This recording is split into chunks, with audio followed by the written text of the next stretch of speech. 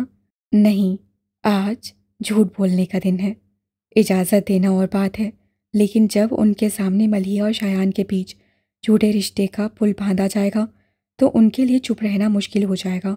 پھر کیوں ہم انہیں اس مشکل میں ڈالیں؟ شایان کو لینے کے لیے بس میں اور تم ہی جائیں گے۔ ٹھیک ہے، آپ چلیں، میں آتی ہوں، وہ آفاق سے کہتی اٹھ گئی۔ ان دونوں کو واجدان کے گھر کے لانچ میں بیٹھے کافی دیر ہو گئی تھی، مگر دونوں میں سے کسی کی سمجھ میں نہیں آ رہا تھا کہ بات کہاں سے شروع کرے کہ اچانک شایان باہر سے بھاگتا ہوا آیا اور آفاق کی گود میں چڑھ کر بیٹھ گیا۔ انکل، آپ جواد کو کیوں نہیں لائے؟ میں نے اس کے ساتھ کرکٹ کھیلنی تھی۔ آج آفاق اسے ملیحہ کے حوالے سے دیکھ رہا تھا، شاید اسی لیے معصومانہ حفقی سے منہ پھولا تھا۔ وہ ہمیشہ سے زیادہ اچھا لگا تھا۔ آفاق کو اس پر ڈھیروں پیار آ گیا تو جواب دیے بغیر مسکراتا ہوا اس کے گال چومنے لگا۔ بیٹا، پہلے سلام کرتے ہیں۔ واجدان نے ٹوکا تو شایان نے لہراتا ہوا سلام کیا۔ السلام علیکم انکل۔ وعلیکم السلام۔ آفاق نے اسی کے انداز میں جواب دے کر واجدان سے کہا۔ اب اس سے یہ بھی کہہ دو کہ مجھے انکل نہ کہا کرے، غیرت سی محسوس ہوتی ہے۔ ہاں یہ تو ہے، انکل کا لفظ تو غیروں کے لیے بنا ہے، عائشہ فوراً اس کی تاکید کرتی بولی۔ پھر شایان کو مخاطب کیا۔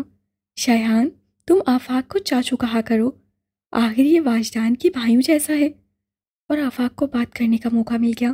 وہ سوچ کر بولا، چاچو نہیں آنٹی، آپ مجھے اس سے ماموں کہلوائیں، کیونکہ واجدان میرے بھائی جیسا ہے، لیکن ملیحہ کا تو میں بھائی ہی تھا۔ کیا؟ عائشہ کے ساتھ مصطفیٰ عظیم و انیکا بھی بری طرح چونکے واجدان بھی ٹھڑک گیا۔ جی ہاں۔ آفاق ان کے حیران چہروں پر نظر ڈالتا آرام سے کہہ رہا تھا، ملیحہ میری پھپھوزاد بہن تھی۔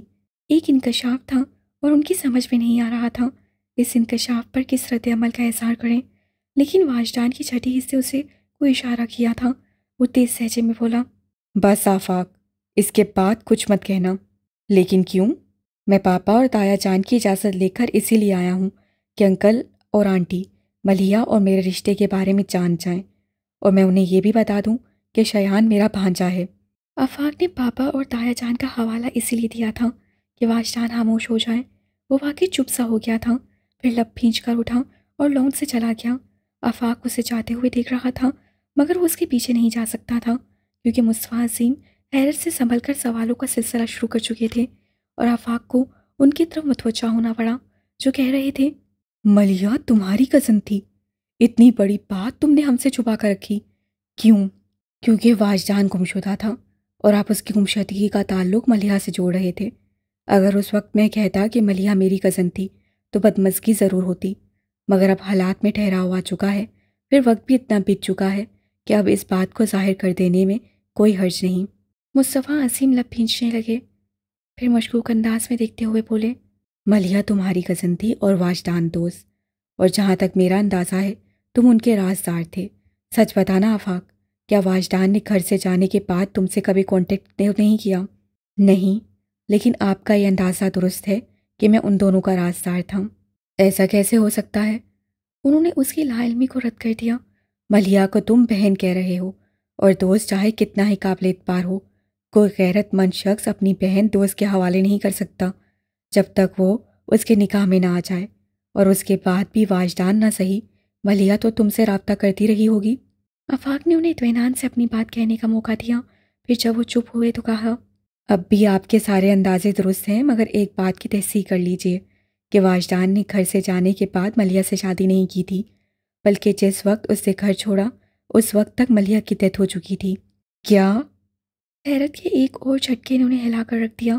آفاق اسے سنجیدگی سے کہتا رہا، آپ کو شاید یاد ہو، جس رات واجدان نے گھر چھوڑا اس دن میں صبح واجدان کو لینے آیا تھا اور آپ کے پوچھنے پر بتایا تھا کہ پچھلی رات میری کزن کی ڈیتھ ہو گئی ہے اور میں واجدان کو جنازے میں شرکت کے لیے لے جا رہا ہوں۔ وہ رکا، پھر کہا، وہ کزن ملیحہ تھی۔ مجھے سمجھ نہیں آ رہا تم کیا کہہ رہے ہو؟ عائشہ پوری طرح الجھ رہی تھی۔ آفاق انہیں دیکھ کر کہنے لگا، ٹھہریں، میں آپ کو شروع سے بتاتا ہوں۔ ملیحہ کی ڈیتھ سے تقریباً 1.5 سال پہلے ان دونوں کی ملاقات ہوئی تھی اور چند ملاقاتوں میں ہی انہوں نے شادی کا فیصلہ کر لیا، لیکن جب ملیحہ نے اپنے بابا جان سے بات کی تو وہ چراغ پا ہو گئے۔ ملیحہ نے انہیں منانے کی ہر ممکن کوشش کی، لیکن وہ کسی صورت اس رشتے پر تیار نہیں ہوئے اور ملیحہ کے لیے واجدان کو بھولنا ناممکن تھا۔ بات اتنی بڑھی کہ ملیحہ احتجاجاً گھر چھوڑ کر ہمارے گھر آ گئی۔ اس کا خیال تھا اکلوتی بیٹی کی جدائی پر ان کا دل پسیج جائے گا، مگر ان کا غصہ اور بھی بڑھ گیا اور انہوں نے ملیحہ کو اپنی زندگی سے ہی بے دخل کر دیا۔ اب ملیحہ واپس نہیں جا سکتی تھی۔ ان حالات میں اس سے بہتر فیصلہ کوئی نہیں تھا کہ ملیحہ کی واجدان سے شادی کر دی جائے۔ پھر میرے پاپا اور تایا نے ملیحہ کی سرپرستوں کی حیثیت سے اسے واجدان کے ساتھ رخصت کر دیا۔ واجدان نے آپ لوگوں سے چھپ کر شادی کی کیونکہ اسے خدشہ تھا کہ ملیحہ کے بابا جان کی طرح آپ لوگ بھی اس معاملے کو ایشو بنا لیں گے، جبکہ اس شادی کو ٹالا نہیں جا سکتا تھا کیونکہ ملیحہ کو پھپھا جان سے بہت پیار تھا اور ان کی طرف سے تعلق توڑ لیے جانے کے بعد وہ ڈپریشن کا شکار رہنے لگی تھی۔ اسے جذباتی سہارے کی ضرورت تھی جو اسے واجدان کے علاوہ کوئی نہیں دے سکتا تھا۔ اس لیے واجدان نے کچھ وقت کے لیے اپنی شادی کو خفیہ رکھنے کا فیصلہ کیا۔ پھر شادی کے کچھ مہینوں بعد آفاق گھر سے رٹ کر آئے جملوں کو روانی سے ادا کرتا جا رہا تھا کہ بولتے بولتے اس کی زبان لڑکھڑا گئی۔ اس کے لیے بات کو جاری رکھنا مشکل ہو گیا تو چپ ہونے کے ساتھ ہی سر کو جھکاتے ہوئے اسے غیر محسوس انداز میں اپنا چہرہ چھپا لیا جو ایک دم ہی سرخ ہو گیا تھا۔ سمیرہ بھانپ چکی تھی کہ یہ غیرت کی سرخی ہے۔ وہ یہ بھی جانتی تھی کہ آفاق کی زبان کس بات نے پکڑ لی ہے، اس لیے اس کے چپ ہوتے ہی سمیرہ نے بولنا شروع کر دیا۔ جب ملیحہ امید سے ہوئی تو واجدان کو لگا کہ اسے شادی کا اعلان کر دینا چاہیے، مگر پھر بھی اس میں اتنی جرأت نہیں تھی کہ اچانک ایک دن ملیحہ کو آپ کے سامنے لے آتا۔ پھر اس سے سوچا کہ ایک دم دھماکہ کرنے کی بجائے وہ پہلے آپ لوگوں کو اس بات کے لیے راضی کر لے کہ آپ اس کی شادی ملیحہ کے ساتھ کرنے پر تیار ہو جائیں، پھر وہ آپ کو بتا دے گا کہ وہ شادی کر چکا ہے۔ لیکن اس کی توقع کے عین مطابق آنٹی نے ملیحہ کو قبول کرنے سے انکار کر دیا۔ اب واجدان دوہرے عذاب میں گرفتار تھا۔ ایک طرف اسے آپ کو منانا تھا، دوسری طرف ملیحہ کی طبیعت خراب رہنے لگی۔ واجدان کے لیے اسے سنبھالنا مشکل ہو گیا تھا اور وہ چاہتا تھا کہ فی الفور اسے گھر لے جائے تاکہ 24 گھنٹے اس کے پاس رہ سکے، مگر اس کی نوبت ہی نہیں آئی۔ جس رات شایان پیدا ہوا ملیحہ کی طبیعت اچانک ہی بگڑ گئی۔ اسے ہسپتال لے کر گئے لیکن سمیرہ نے داستہ بات ادھوری چھوڑ دی۔ مصطفیٰ عظیم ہونٹوں پر مٹھی جمائے خاموش بیٹھے تھے اور عائشہ مصطفیٰ پرنم آنکھوں کے ساتھ بولیں، تو یہ وجہ تھی۔ میں اکثر سوچتی کہ میں نے تو واجدان سے کہہ دیا تھا کہ ملیحہ سے شادی کر لے، پھر وہ کیوں چلا گیا؟ آج پتہ چلا میں نے اجازت دینے میں دیر کر دی۔ میں نے اس وقت اسے ملیحہ سے شادی کرنے کی اجازت دی جب وہ ملیحہ کو دفنا کر آ رہا تھا۔ اف میرے اللہ! انہوں نے کرب سے آنکھیں بھینچ لیں اور آنسو ٹپ ٹپ ان کے گالوں پر بہنے لگے۔ کیسے برچی کی طرح میرے لفظ واجدان کے سینے کے آر پار ہوئے ہوں گے۔ کیسی ماں ہوں، اس کی حالت نہیں پہچان سکی۔ مجھے آج بھی یاد ہے اس رات واجدان اپنے حواسوں میں نہیں لگ رہا تھا کہ خود سے بچھڑ گیا تھا، ٹوٹ رہا تھا وہ، اور میں نے اسے ریسا ریسا کر دیا۔ کاش مجھے پہلے پتہ چل جاتا تو ملیحہ کو خود جا کر گھر لے آتی، اپنے ہاتھوں سے اس کا خیال رکھتی۔ بھلا واجدان اسے اس حالت میں کہاں سنبھال پاتا ہوگا؟ وہ آنسو پوچھتی مصطفیٰ عظیم سے بولی، یاد ہے مصطفیٰ صاحب، ملیحہ کے انتقال سے کچھ مہینے پہلے واجدان نے اچانک گھر سے باہر رہنا شروع کر دیا تھا، آفس بھی نہیں جاتا تھا، صبح کا نکلا آدھی رات کے بعد گھر میں گھستا تھا اور ہم ناراض ہوتے تھے۔ اب سمجھ آیا اس کی بیوی ماں بننے والی تھی۔ پھر وہ کیسے گھر اور آفس کی پرواہ کرتا؟ اس کا دھیان تو ملیحہ میں اٹکا رہتا ہوگا۔ پھر جیسے انہیں کسی بات کا دھیان آیا تھا انہوں نے پکارا، انیکا! جی امی! وہ چونک کر بولی، تم نے بتایا تھا کہ واجدان کے جانے سے 2-3 دن پہلے جب اس کا ایکسیڈنٹ ہوا تھا ملیحہ واجدان سے ملنے گھر آئی تھی۔ وہ ان کی بات کا مفہوم سمجھ کر سہمی آواز سے بولی، جی بتایا تھا۔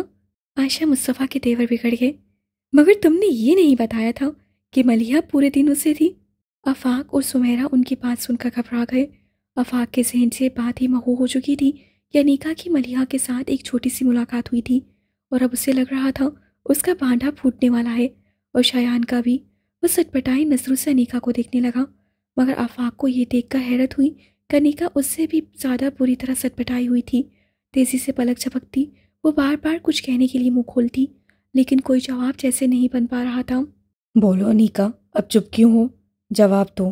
اس کی چپ سے جھنجھلا کر مصطفیٰ عظیم بولے تو ان کی آواز پہ دبا دبا غصہ تھا۔ انیکا روحان سی ہو گئی۔ کیا بولوں ابو، جب میں نے کچھ محسوس ہی نہیں کیا تھا؟ آفاق کا دل اچھل کر حلق میں آ گیا۔ کیا بات کر رہی ہو؟ عائشہ پہلے سے بھی تیز لہجے میں بولی۔ جس عورت کے ہاں 2-4 روز میں ولادت ہونے والی ہو، اسے تو کواری بھی پہچان لے، اور تم جو اس وقت بھی ایک بچے کی ماں تھی، اتنا بھی نہ دیکھ سکے کہ ملیحہ امید سے ہے؟ انیکا اتنی دیر میں خود کو سنبھال چکی تھی، بولی امی میں سچ کہہ رہی ہوں، میں نے کچھ محسوس نہیں کیا تھا۔ اصل میں پہلے ہی واجدان کی طرف سے پریشان تھی۔ پھر جب ملیحہ نے بتایا کہ وہ ملیحہ فاروقی ہے اور واجدان سے ملنا چاہتی ہے تو مجھے فطری طور پر غصہ آ گیا۔ شاید اسی لیے میں نے اسے ٹھیک سے دیکھا ہی نہیں، یا شاید دیکھا بھی ہو تو دھیان نہ دیا ہوگا، کیونکہ واجدان تو یہی کہہ رہا تھا کہ ملیحہ سے شادی کرنا چاہتا ہے۔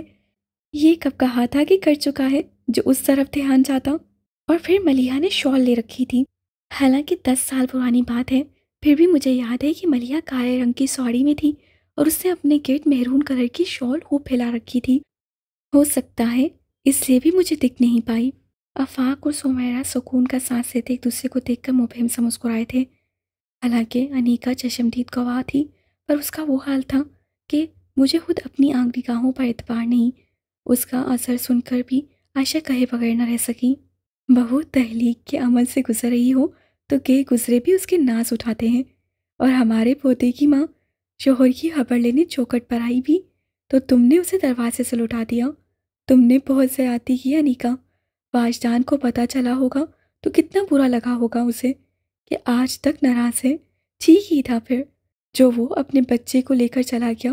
بھلا وہ اپنے بچے کو اس گھر میں لے کر کیوں آتا جس گھر میں اس کے بچے کی ماں کو پاؤں رکھنے کی اجازت نہیں ملی؟ بیتی باتوں کا دکھ کرنے سے کیا ہوگا؟ انہیں ماضی کا افسوس کرتے دیکھ کر مصطفیٰ عظیم نے دھیرے سے کہا، پھر آفاق کی طرف مڑے۔ تم یقین کرو، ہم سب کو ملیحہ کی جوان مرگی کا بہت افسوس ہے۔ میں تمہارے والد اور دایا سے خود جا کر تعزیت کروں گا۔ بے شک ملیحہ کے انتقال کو طویل مدت گزر چکی ہے، مگر ہمیں تو آج ہی معلوم ہوا ہے کہ وہ تمہاری بہن تھی۔ بلکہ تم مجھے ملیحہ کے والد کا پتہ بھی بتا دو، میں اس سے ملنے جاؤں گا۔ ایسا سوچیں بھی مت۔ آفاق گھبرا کر بولا۔ کیوں؟ میں نے بتایا نا، وہ اس رشتے پر خوش نہیں تھے۔ وہ تو تب کی بات تھی۔ مصطفیٰ عظیم الجھ کر بولے۔ بات اب بھی یہی ہے، کیا بیٹی کی موت بھی ان کا غصہ ٹھنڈا نہیں کر سکی؟ وہ حیرت سے بولے، پھر ایک خیال کے تحت پوچھا، وہ ملیحہ کی وفات کے بارے میں تو جانتے ہیں نا؟ ہاں، بلکہ وہ ملیحہ کے آخری رسوم میں بھی شامل تھے، لیکن انہوں نے ایک بار بھی شایان کی طرف نہیں دیکھا۔ آفاق اس خیال سے جلدی سے بولا کہ کہیں وہ ملیحہ کے جنازے میں بابا جان کی شمولیت کو ان کی طرف سے نرمی نہ سمجھ بیٹھے۔ حد ہو گئی۔ مصطفیٰ عظیم کو یقیناً برا لگا تھا۔ ٹھیک ہے، بچوں سے غلطی ہو گئی تھی، مگر اب تو انہیں معاف کر دینا چاہیے۔ پھر جب بیٹی ہی نہیں رہی تو ناراضی کس بات کی؟ آپ نہیں جانتے انکل، پھپھا جان کی سخت مزاجی بے مثال ہے۔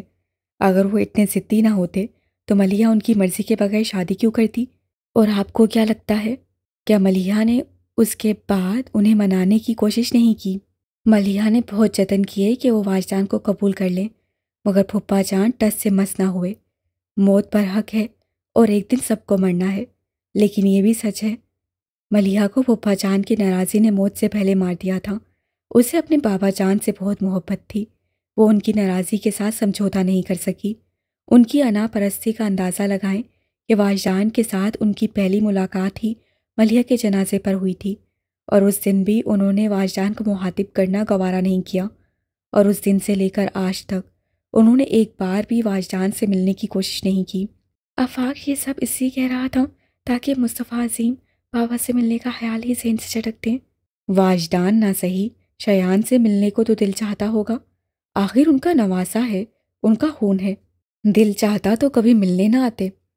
آفاق کی بات انہیں چپ ہونے پر مجبور کر دیا تھا، پھر آسودگی سے بولے، اگر غلطی ہوئی بھی تھی تو ملیحہ اور واجدان سے ہوئی تھی، پر سمجھ نہیں آتا اس بچے کو کس چیز کی سزا مل رہی ہے کہ وہ سارے رشتوں سے دور ہے۔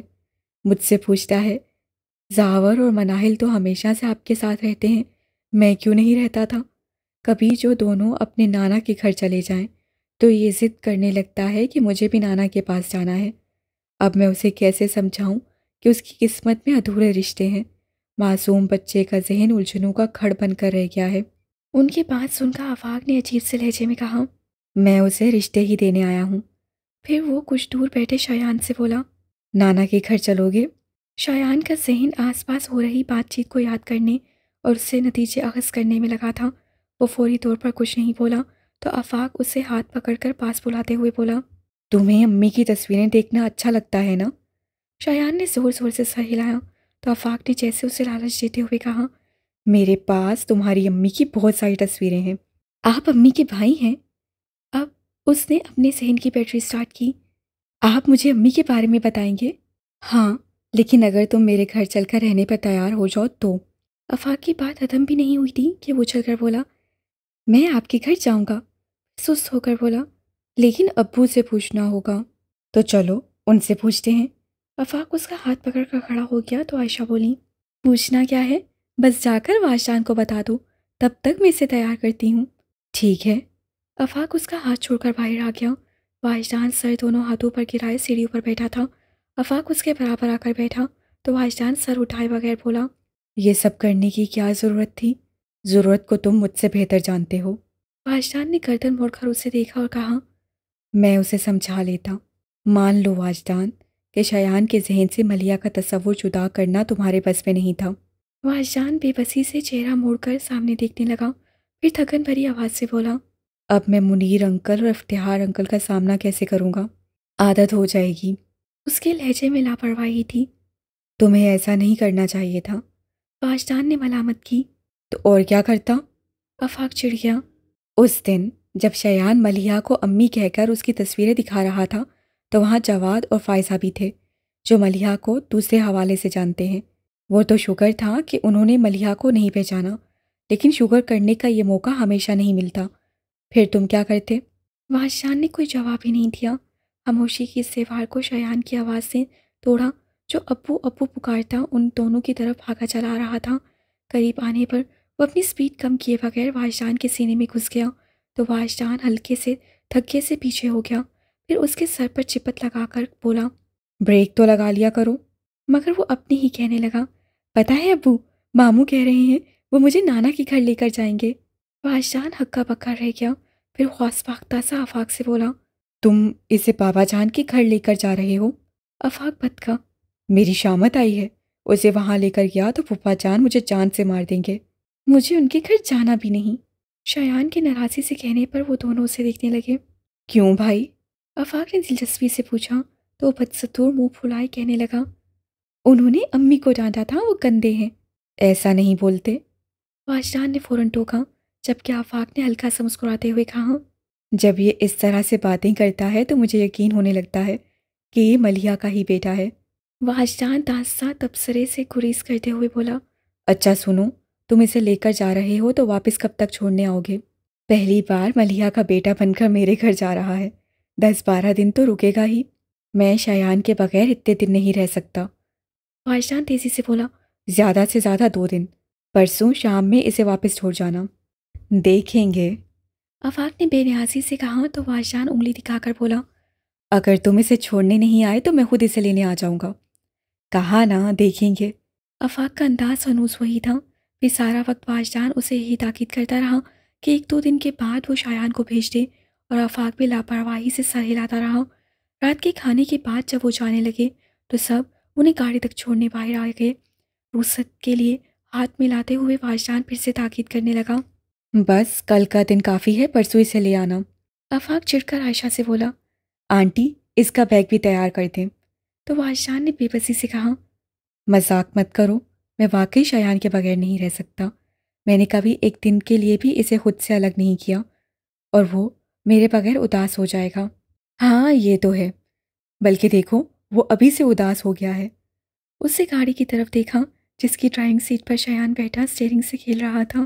تم بہت بدتمیز انسان ہو۔ وہ گاڑی کے پاس آ کر ڈرائیونگ سیٹ کا دروازہ کھول کر فون باہر رکھے اندر سیٹ پر بیٹھتے ہوئے شایان کو بازو میں جھکڑ کر سینے سے لگا کر پیار کرتے ہوئے بولا۔ وہاں جا کر شرارت مت کرنا، اور اداس ہو جاؤ تو ماموں سے کہہ دینا، وہ تمہیں میرے پاس سے آئیں گے۔ پھر سمیرہ سے کہنے لگا، بھابھی ذرا خیال رکھیں، یہ سارا وقت کھیلتا نہ رہے، اس کا ایڈمیشن ٹیسٹ ہونے والا ہے، کھانے کا بھی دھیان رکھیں، یہ ٹائم پر کھانا نہیں کھاتا اور دودھ سے تو بھاگتا ہے، آپ کو زبردستی پلانا پڑے گا۔ تم بالکل فکر مت کرو، میں شایان کا پورا خیال رکھوں گی، سمیرہ نے اسے مطمئن کرنے کو کہا۔ تبھی آفاق جو دروازے میں جھک کر کھڑا ان کی باتیں سن رہا تھا، واجدان کے کندھے پر ہاتھ مار کر متوجہ ہوتے ہوئے بولا، جسے سکھا رہے ہو اسے 2 بچے پالنے کا تجربہ ہے، اور اب آپ باہر آئیے۔ آفاق نے اسے بازو پکڑ کر باہر نکالا، پھر لے جا کر مصطفیٰ عظیم کے برابر کھڑا کر دیا۔ ذرا اسے پکڑ کر رکھیے تاکہ میں جا سکوں۔ واجدان کے اترے ہوئے چہرے کو دیکھ کر مذاق اڑاتا ہوا بولا اور گاڑی میں جا بیٹھا، پھر انجن سٹارٹ کرتے گاڑی کو گیٹ سے باہر نکال لے گیا۔ مصطفیٰ عظیم نے واجدان کی طرف دیکھا جو کچھ سوچتا ہوا گیٹ سے باہر سڑک کو دیکھ رہا تھا۔ زندگی میں یہی ایک الجھن بچی تھی، وہ بھی سلجھ گئی، اب تمہیں فیصلہ کر لینا چاہیے۔ واجدان چونک کر انہیں دیکھنے لگا۔ کیسا فیصلہ؟ دوبارہ گھر بسانے کا فیصلہ؟ واپس گردن موڑتے ہوئے واجدان سامنے دیکھنے لگا۔ زندگی میں ایسے شخص کی ضرورت ہمیشہ رہتی ہے جو دکھ سکھ بانٹ سکے، تھک جاؤ تو تھکن سمیٹ لے، لڑکھڑاؤ تو ہاتھ تھام لے۔ پھر ابھی تمہاری عمر بھی اتنی نہیں ہوئی کہ تنہائی کو عادت بنا لو، اب بھی تمہارے سامنے زندگی کا لمبا سفر باقی ہے، یہ سفر اکیلے نہیں کٹ سکے گا۔ میں اکیلا کہاں ہوں، میرے پاس شایان ہے۔ اس کی بات پر مصطفیٰ عظیم بولے، یہ فیصلہ تمہاری ہی نہیں شایان کی بھی ضرورت ہے، اسے ماں مل جائے گی، تم کب تک اسے اکیلے سنبھالتے رہو گے؟ بچے پالنا مردوں کے بس کی بات نہیں۔ واجدان بولا، میں نے اس وقت بھی شایان کو پالا تھا جب اس کی ماں پیدائش کے فوراً بعد ہی اسے چھوڑ گئی تھی، پھر اب کیوں نہیں سنبھال سکتا؟ پھر کچھ سالوں کی بات ہے، وہ جوان ہو جائے گا، تب تو مجھے اسے سنبھالنے کی ضرورت ہی نہیں رہے گی۔ وہ اسے بے بسی سے دیکھتے ہوئے بولے، شادی مرد کی ضرورت ہوتی ہے واجدان، تم کب تک اس ضرورت سے آنکھ چراؤ گے؟ لیکن مجھے کوئی ضرورت محسوس نہیں ہوتی، تم ملیحہ کو بھول نہیں سکتے؟ کچھ توقف کے بعد انہوں نے پوچھا تو واجدان نے نظر جھکاتے ہوئے آہستگی سے کہا، بھول بھی جاؤں تو یاد آتی رہیں گی۔ اور مصطفیٰ عظیم مایوسی سے سر جھٹک کر پلٹ گئے، مگر اندر جانے سے پہلے انہوں نے مڑ کر دیکھا تو واجدان پورچ کی تیز روشنیوں میں گمسم سا کھڑا تھا۔ اسے دیکھ کر آپ بھرتے وہ اندر چلے گئے۔ شایان آیا تو سب ہال میں جمع ہو گئے۔ آؤ تمہاری سب سے پہچان کرواؤں۔ سب سے آفاق اس کا تعارف کروا رہا تھا اور شایان ان رشتوں کا ذہن میں نقش کر رہا تھا۔ رات میں گوہر اور زارا بچوں کو ان کے مشترکہ کمرے میں سلانے آئیں تو کچھ دیر بعد ہی ارم دودھ کا جگ اٹھائے کمرے میں آ گئی۔ زارا کی بیٹی نے کچھ نخرا تو کیا مگر دودھ بھی پی لیا، لیکن گوہر کے بیٹے اور سمیرہ کے بچوں نے آرام سے اپنا اپنا دودھ کا گلاس ختم کر لیا تو ارم نے گلاس بھر کر شایان کی طرف بڑھایا اور وہ ناک بند کر کے میں نہیں پیوں گا کہہ کر تکیے میں منہ گھسا کر لیٹ گیا تو ارم پاس بیٹھ کر اسے گدگدانے لگی، دودھ پیے بغیر کوئی نہیں سو سکتا، اٹھو۔ اور وہ لیٹے لیٹے ہی دونوں ہاتھ اٹھا کر انکار میں ہلانے لگا تو سمیرہ ارم کو اشارہ کر کے بولی، دیکھا سارا، شایان ملیحہ کا بیٹا ہو کر دودھ نہیں پیتا۔ شایان کے کان کھڑے ہو گئے۔ سارا مسکراہٹ دبا کر بولی، واقعی کتنی عجیب بات ہے، ملیحہ تو دودھ شوق سے پیتی تھی مگر شایان نے ذرا سی گردن موڑ کر اس کی طرف دیکھا، تبھی ارم بھی بولی، میں تب بہت چھوٹی تھی لیکن مجھے یاد ہے ملیحہ آپ بھی روز رات کو سونے سے پہلے ایک گلاس دودھ پیا کرتی تھی۔ شایان اٹھ کر بیٹھ گیا اور بظاہر اس کی طرف سے انجان بنی خواتین سے بولا، امی کو دودھ اچھا لگتا تھا؟ ہاں، وہ ایک دوسرے کو دیکھ کر سرسری انداز سے بولی تو شایان جلدی سے بولا، مجھے بھی دودھ اچھا لگتا ہے، اور خود ہی ارم کے ہاتھ سے گلاس سے کر کٹاکٹ چڑھا گیا، پھر گلاس واپس کر کے ہاتھ کی پشت سے منہ پوچھنے کے بعد آرام سے لیٹ گیا اور آنکھیں بند کر لیں۔ ان چاروں کے چہرے ہنسی روکنے کی کوشش میں سرخ ہو گئے تھے۔ اگلی صبح افتخار حسن فجر کی نماز کے لیے گھر سے نکلنے لگے تو انہوں نے دیکھا کہ شایان گیٹ کے پاس بنے سنگی بینچ پر چڑھ کر بیٹھا ہے۔ رات تو انہوں نے شایان کی طرف دیکھا بھی نہیں تھا مگر اس وقت حیرت کے زیر اثر اس کے پاس چلے آئے۔ تم اتنی صبح جاگ گئے اور اتنی ٹھنڈ میں باہر کیوں آئے ہو؟ نماز پڑھنی ہے بڑے نانا، مگر مجھے پتا ہی نہیں، مسجد کدھر ہے؟ چھوٹے بچے کے منہ سے ایسی بات سن کر انہیں بے اختیار اس پر پیار آ گیا تھا مگر اپنے انداز سے انہوں نے کچھ ظاہر نہ ہونے دیا اور سپاٹ آواز میں بولے، میں بھی نماز پڑھنے جا رہا ہوں، میرے ساتھ آ جاؤ۔ اور وہ جی بڑے نانا کہتا چھلانگ لگا کر بینچ سے اترا اور پاس آ کر ان کا ہاتھ پکڑ لیا۔ افتخار حسن اسے ساتھ لے کر چل پڑے۔ جاتے ہوئے وہ پورا راستہ باتیں کرتا رہا، مگر جب نماز پڑھ کر مسجد سے باہر آئے تو افتخار حسن نے محسوس کیا کہ وہ چپ چپ سا ہے۔ اسے دیکھ کر دل پر بوجھ آ پڑا تھا۔ اندرونی دروازے کے باہر بنے دالان میں سمیرہ کی امی تخت پر بیٹھی قرآن پاک کی تلاوت کر رہی تھیں۔ شایان نے گیٹ سے اندر آتے ہی افتخار حسن کا ہاتھ چھوڑ دیا اور چلتا ہوا تخت کے پاس آیا اور چپل اتار کر تخت پر چڑھتا وہ بڑی نانی کی گود میں منہ چھپا کر لیٹ گیا۔ انہوں نے آیت مکمل کی اور قرآن بند کر دی۔ اس سے گھنے بالوں میں ہاتھ پھیرنے لگی۔ کیا بات ہے، اداس لگ رہے ہو؟ بڑی نانا مجھ سے ناراض ہے۔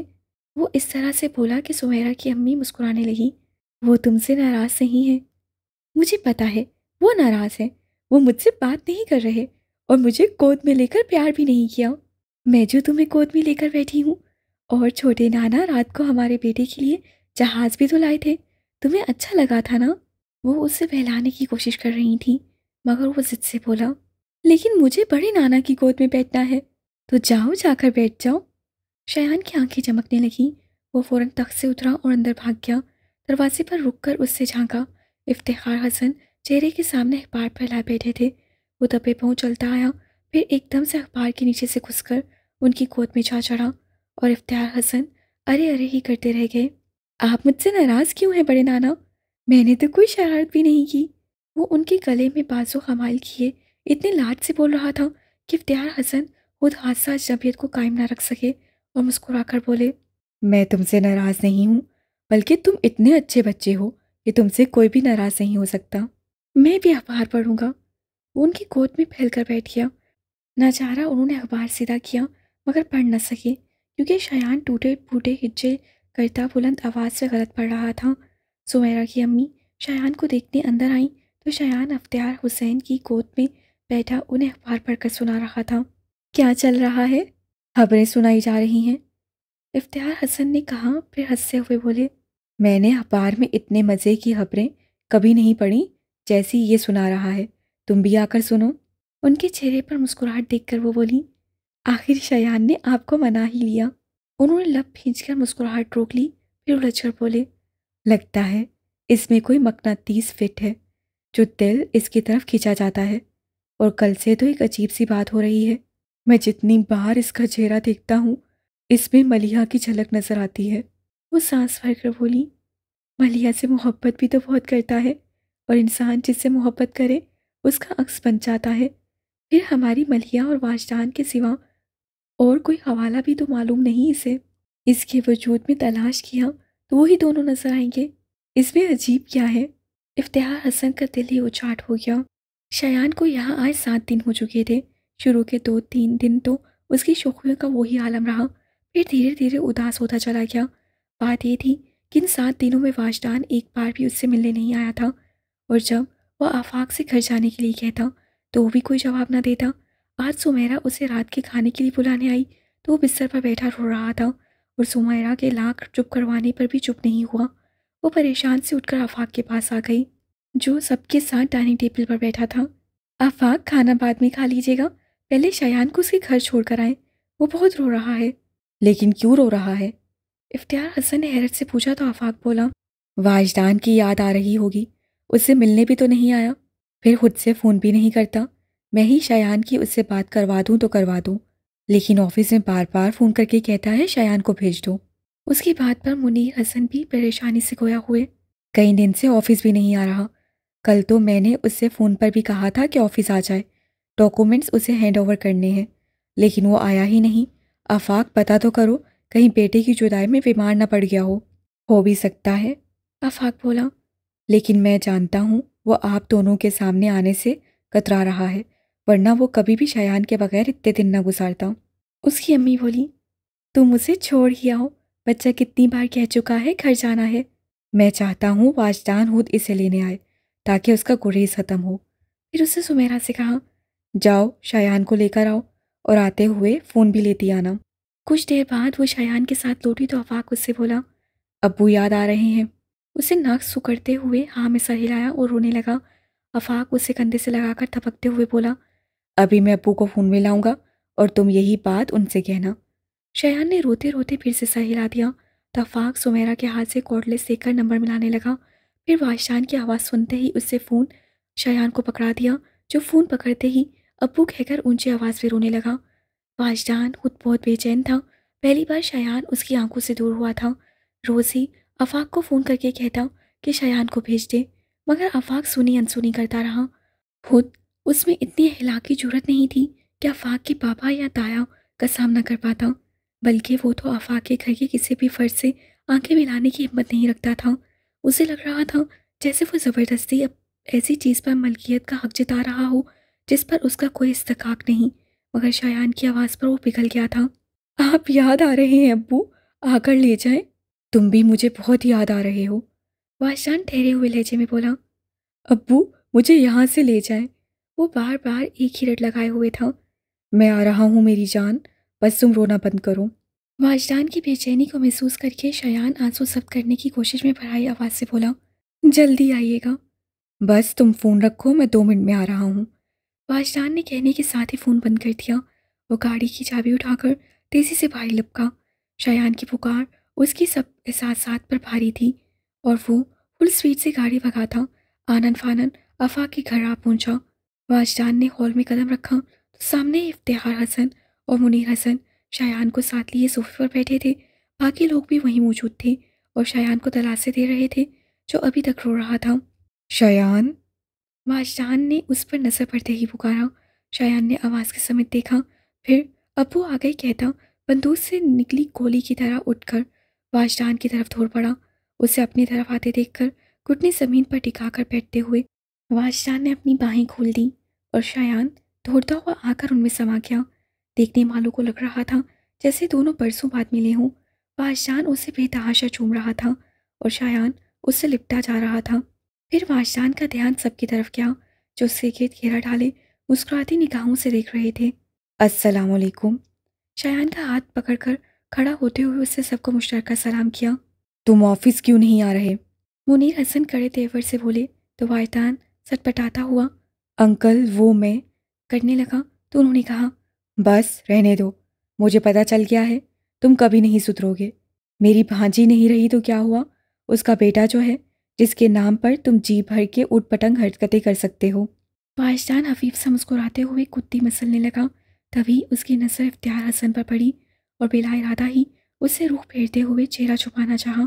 کیا ساری عمر چہرہ چھپاتے رہو گے؟ واجدان نے کچھ ہچکچاہٹ کے بعد ان کی طرف دیکھا۔ ان کے چہرے پر نرم سے تاثر نے اسے شرمندہ کر دیا۔ میں اندازہ کر سکتا ہوں کہ اس فسانے کو سن کر آپ کو کتنی تکلیف ہوئی ہوگی۔ اب اس ذکر کو جانے دو، یوں بھی تقدیر کی بس ایک لکیر ہی درمیان میں ہے، ورنہ یہ فسانہ ملیحہ کی داستان حیات بھی ہو سکتا تھا۔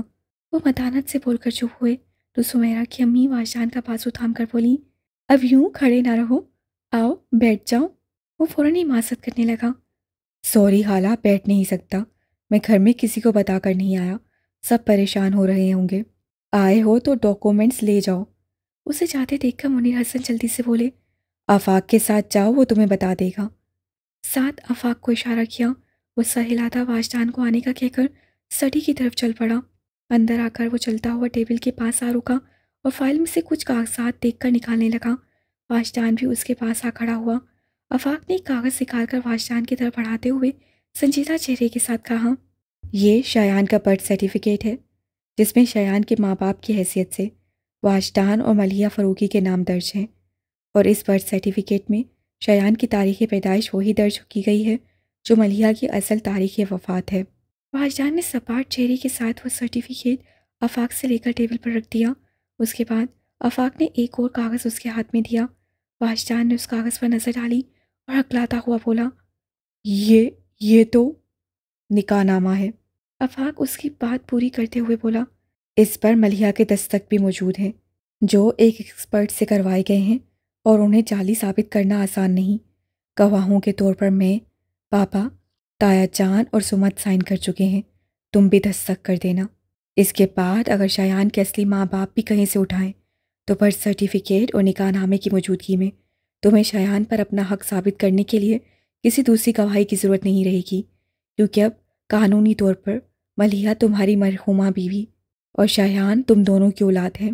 واجدان کے دماغ میں بگولے اٹھ رہے تھے اور کانوں میں سائیں سائیں کی آوازیں گونجنے لگیں۔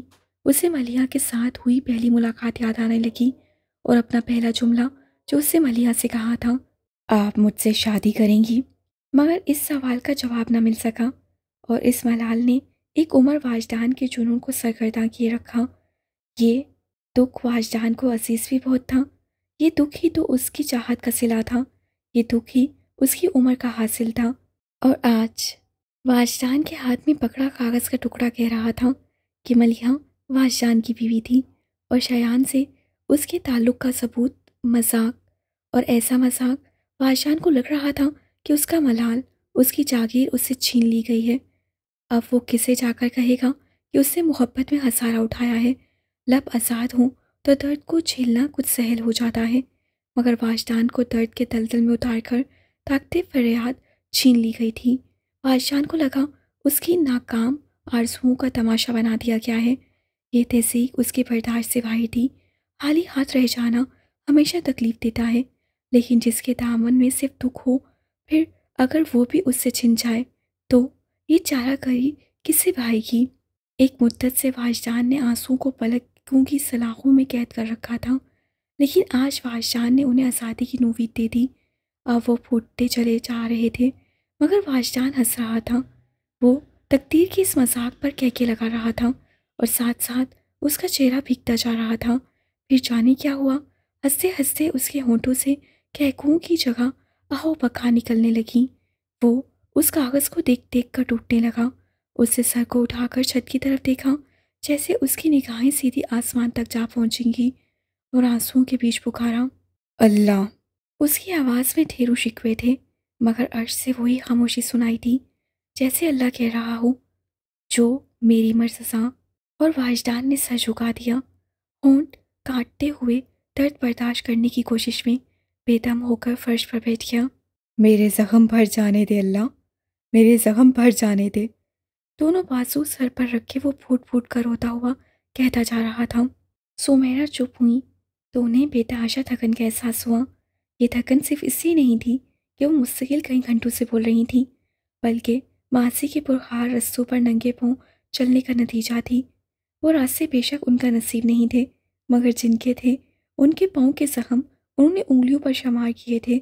انہیں اپنا حلق سوکھتا ہوا محسوس ہوا تو بیڈ پر بیٹھے بیٹھے ہی انہوں نے سائڈ ٹیبل پر رکھے جگ سے پانی گلاس میں انڈیلا اور گلاس ہونٹوں سے لگا کر حلق تر کرنے کے بعد گلاس پہ جھانکتی ہوئی بولی، آج دیکھنے والی آنکھیں جسٹس واجدان مصطفیٰ کو رشک سے دیکھتی ہیں۔ کون ایسا خوش نصیب ہوگا جسے زندگی میں اتنی کامیابیاں ملی ہوں کہ جو بھی چاہا آخر اسے پا لیا، عزت، شہرت، دولت اور محبت بھی، کیونکہ دنیا تو یہی دیکھتی ہے کہ واجدان نے جس لڑکی سے محبت کی وہ اس کی بیوی بن گئی، جی نہ سکی، یہ اور بات ہے، مگر وہ ان چند خوش نصیبوں میں سے ہے جن کی محبت تکمیل کو پہنچتی ہے، اور اس محبت کی حسین یادگار ہے شایان مصطفیٰ۔ جوان بیٹے کا باپ ہونا اپنے آپ میں خوش بختی ہے، اور بیٹا اگر ASP شایان مصطفیٰ ہو تو کیا کہنے، ذہانت اور وجاہت تو اسے ماں باپ سے ورثے میں ملی ہے، اور اس کی سعادت مندی اور فرما برداری یقیناً واجدان کی تربیت کا نتیجہ ہے، جس سے صحیح معنوں میں محبوبہ بیوی کی نشانی کو سینے سے لگا کر رکھا۔ لوگ واجدان کو دیکھتے ہیں تو رشک سے سوچتے ہیں، کاش انہیں بھی ایسی قسمت مل جائے، مگر میں ہر بار واجدان کو دیکھ کر یہی دعا کرتی ہوں کہ اس جیسی قسمت اللہ کسی کو نہ دے۔ انہوں نے سر اٹھا کر تانیہ کو دیکھا، جو دیوار کے ساتھ کمر ٹکائے کارپٹ پر بیٹھی تھی، دونوں ہاتھ گھٹنوں پر رکھے، اس کا چہرہ آنسو سے دھلا تھا۔ واجدان کی زندگی میں قیامتیں بہت آئی ہیں، آج یوم حساب بھی آ گیا، مجھے ڈر ہے کہیں اسے گناہ گار نہ ٹھہرا دیا جائے، وہ خوفزدہ سے کہہ رہی تھیں۔ تانیہ نے کچھ بھی نہ کہا اور پیشانی ہاتھوں کی پشت پر ٹکا دی۔